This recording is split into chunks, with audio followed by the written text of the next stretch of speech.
Hey everyone, Paul here. And I'm going to give you a quick recap of the prologue so it can be fresh in your mind as you listen to Chapter 1 today.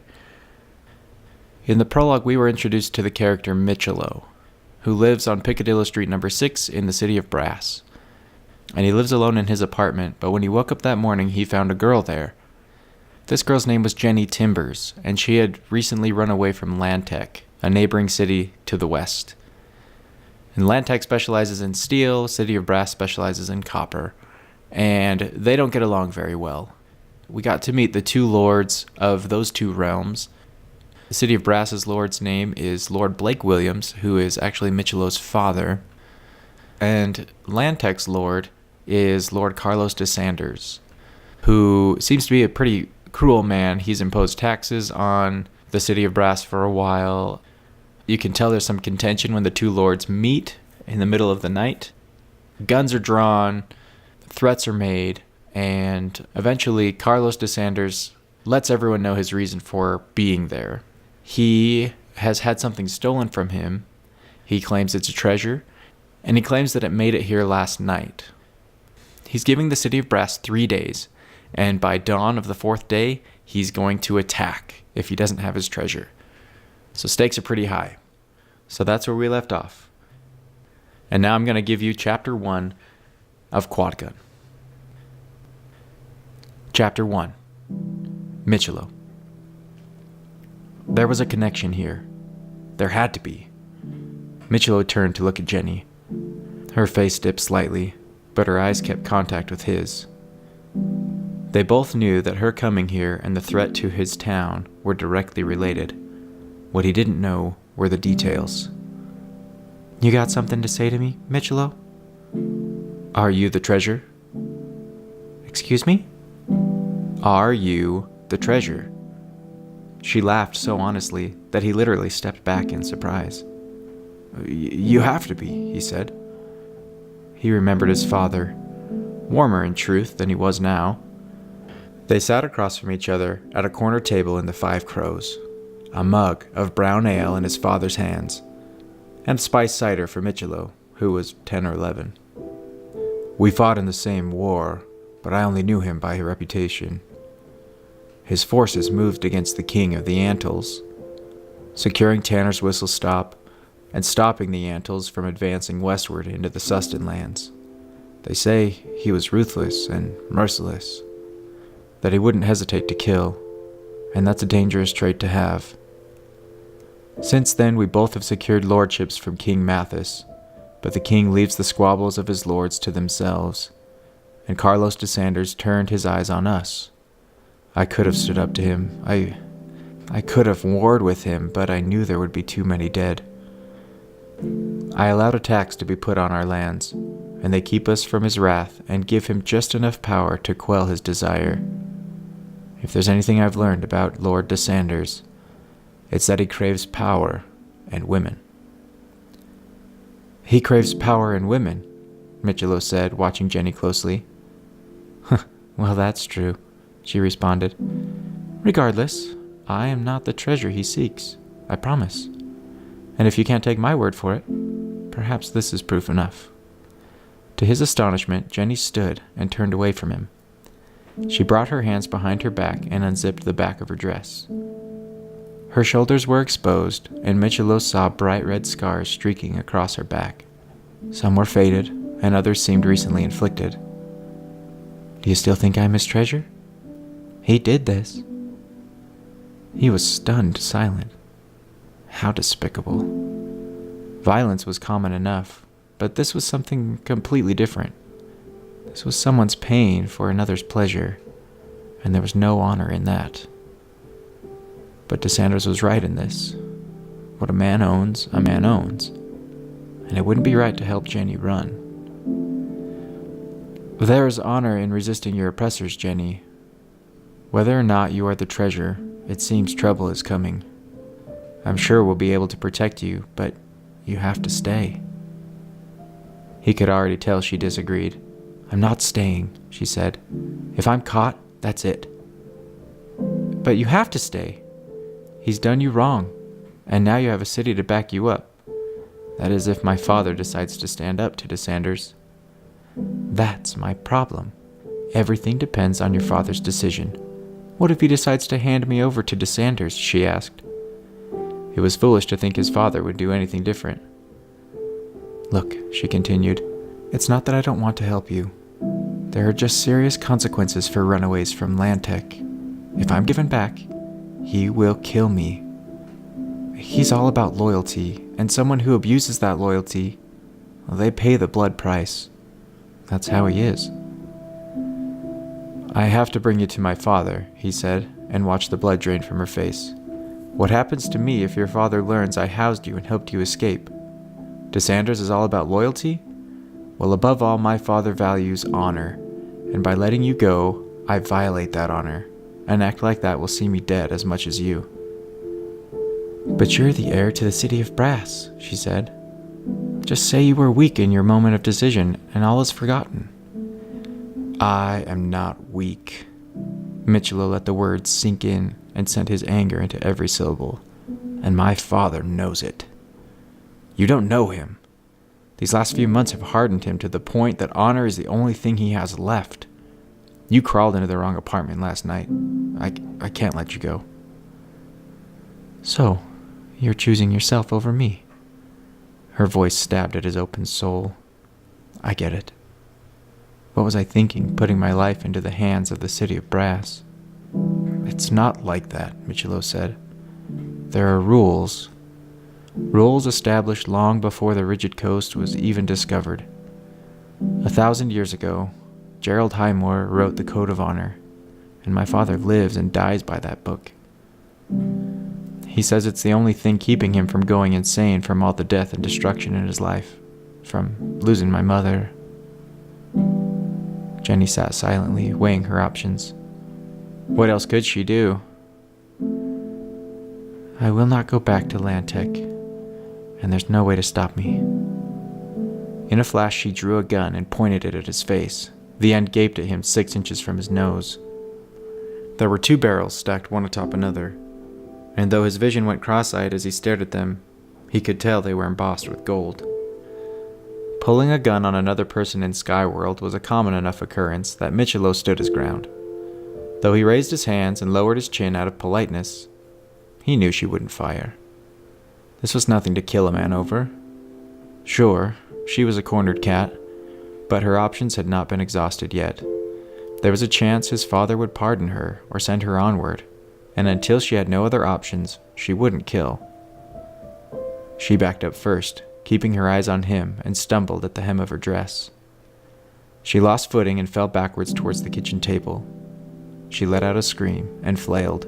Mitchello leapt for her, first with the intent to seize the gun, but also knowing that she could be seriously hurt. He still had bruises on his legs from hitting that table or one of its chairs more than a week ago. She twisted and caught her gun hand on the back of one of the chairs. It held her weight, but the gun clattered to the floor. Mitchello was there instantly.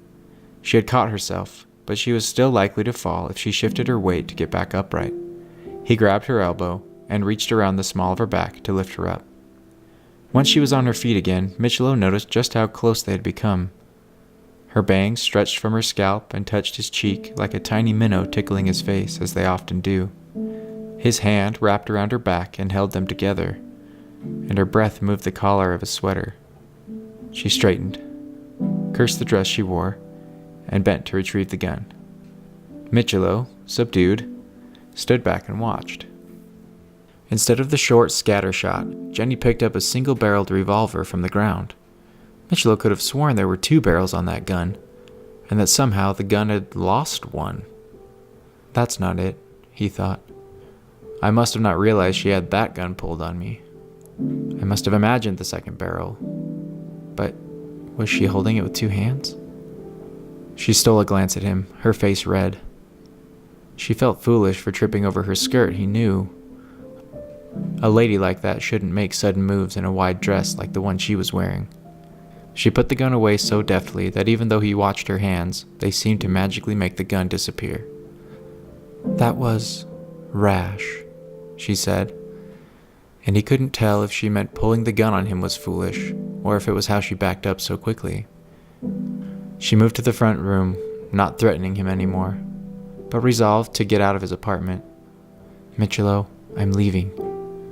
I'm sorry for causing you stress this morning, and I'll not bother you anymore. I'll catch a train to Leadville, and then on into Pandus 1.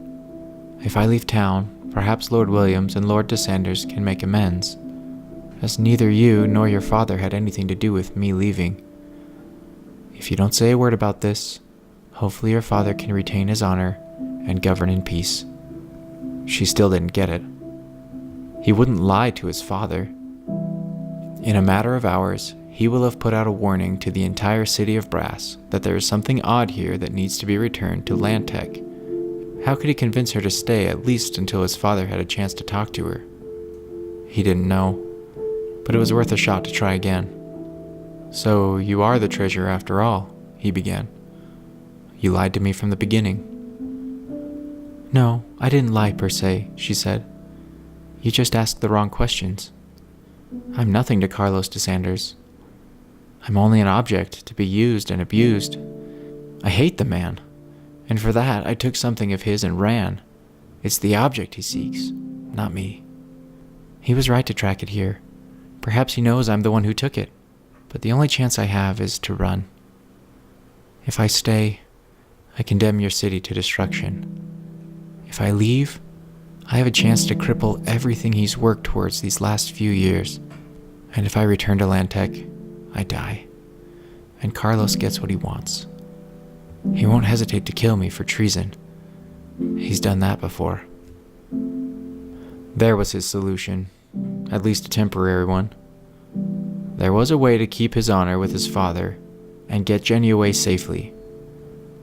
"My father hates Descenders as much as you do. You share that. If you come to him, penitent, telling him everything, he'll see you as an ally. I know it. Please, Jenny. What if you could help? What if you climbing into my window wasn't just coincidence?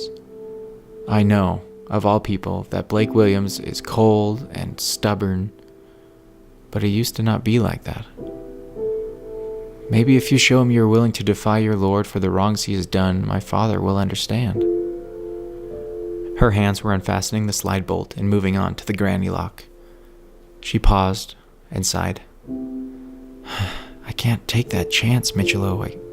I can't risk it. I'm sorry." She undid the final lock and opened the doors to the hallway.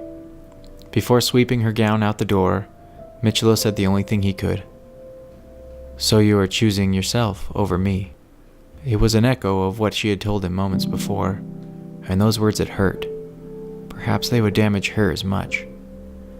She paused, halfway out the door, and for a moment it looked like she would stay silent and disappear into the hallway.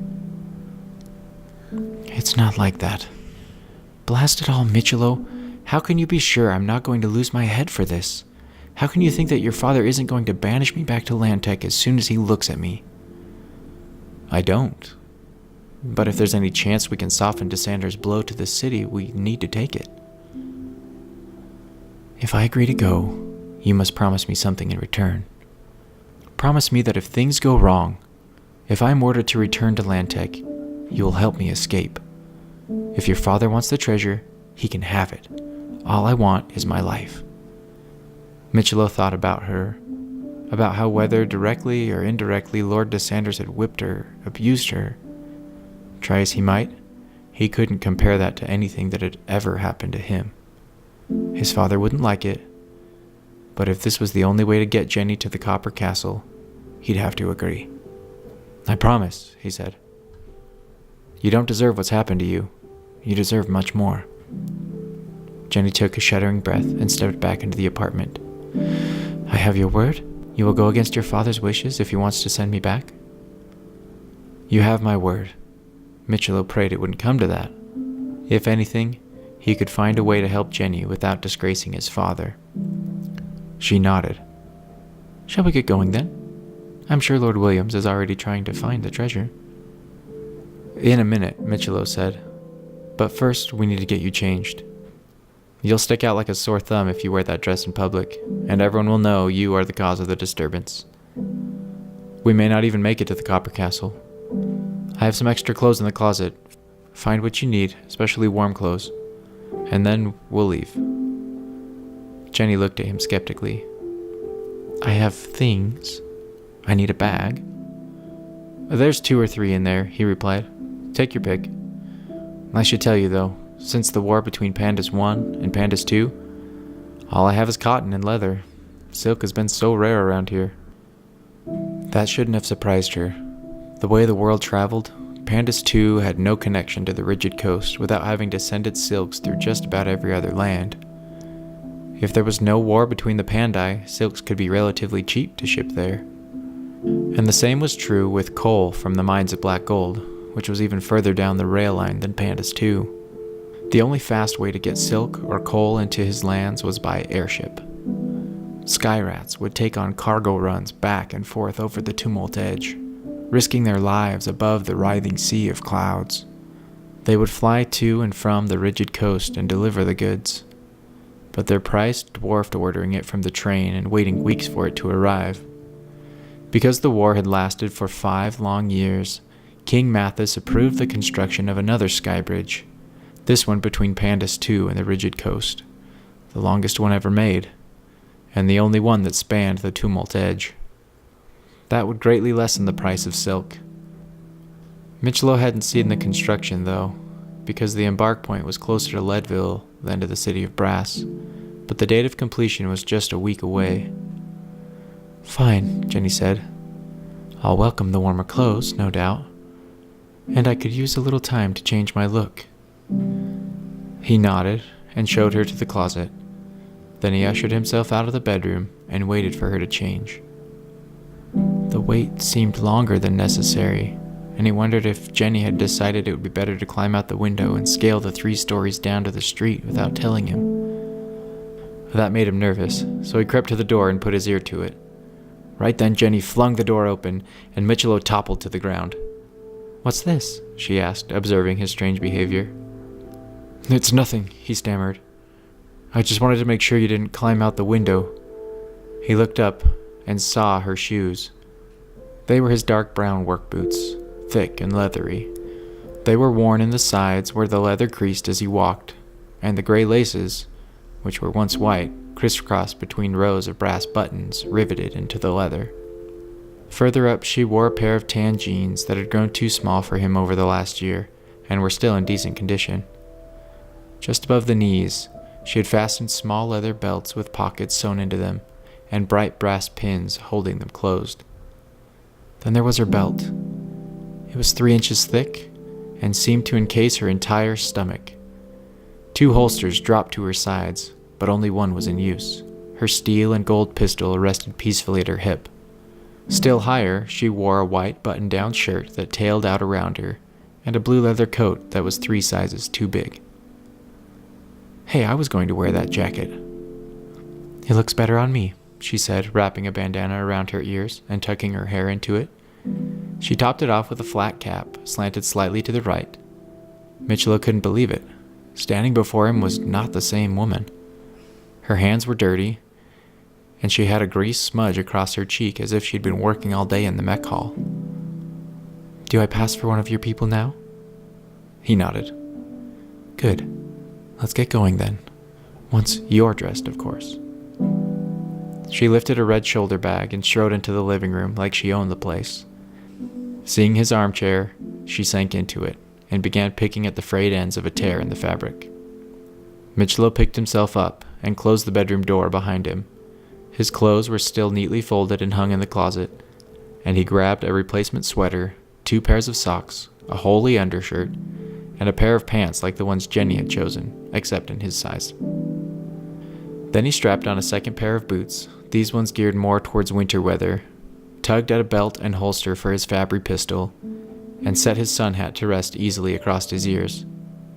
He took a quick razor to his face and dabbed a bit of wax in each of his eyebrows. As he opened the door, Jenny stood, but she was caught mid-stance when she saw him. My, you clean up nicely, she said. Though I do prefer the shirtless model that I found last night. My father doesn't, he retorted, and for a girl who was pointing a gun in his face just 20 minutes ago, she smiled warmly and walked out of the apartment.